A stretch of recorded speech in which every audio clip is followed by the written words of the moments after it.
Welcome to SBS News in Easy English. I'm Sarah Shalala. The federal government is set to start reopening international borders in November. National Cabinet is being held on Friday to discuss plans with state and territory leaders. Prime Minister Scott Morrison is soon expected to announce the details of overseas travel resuming next month. An estimated 45,000 people are stranded overseas waiting to return home.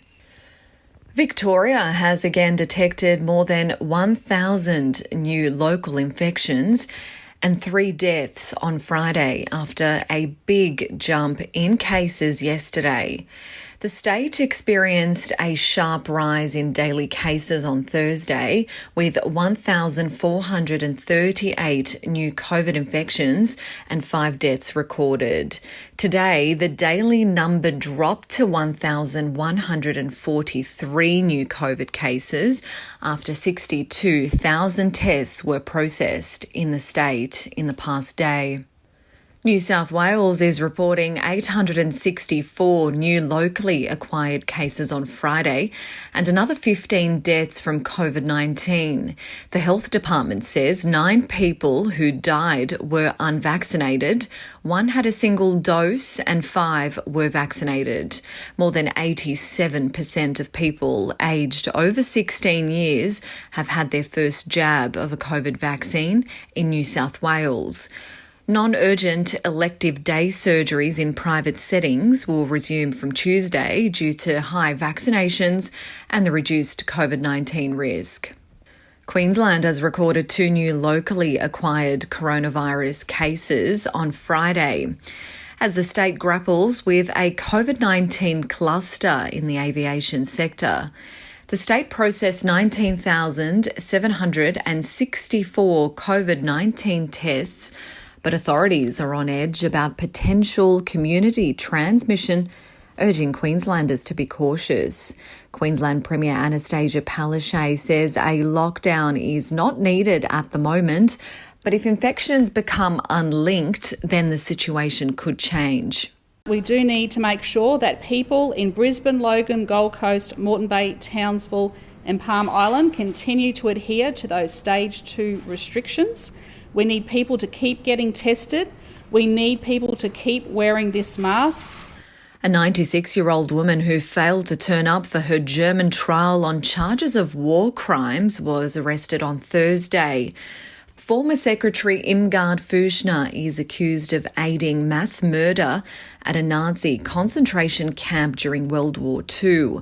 She left her home in a taxi and an arrest warrant was issued. Her trial is scheduled to start later this month, but she wrote a letter to the court last week expressing her desire not to attend. The United Nations says it is shocked the Ethiopian government is expelling 7 of its officials after criticism about the conditions in Tigray. Hundreds of thousands of people are facing famine in the northern region because of a government blockade of aid. The 7 individuals who are banned have 72 hours to leave Ethiopia and are being accused of meddling with internal affairs. United Nations spokeswoman Stephanie Tremblay says it's hoped the UN will be able to continue its important work. All UN humanitarian operations are guided by the core principles of humanity, impartiality, neutrality, and independence.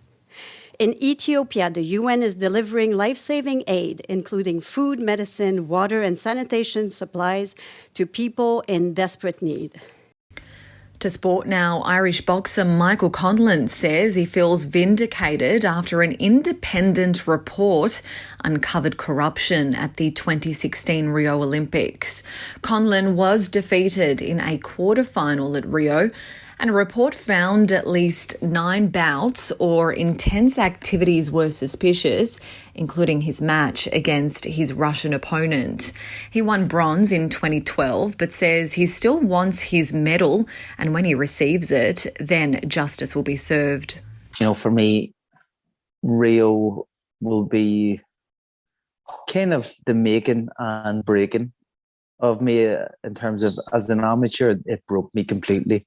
My goal as a boxer for my start of boxing was to become Olympic champion, and now I will never ever become an Olympic champion because of what happened. I'm Sarah Shalala. This is SBS News in Easy English.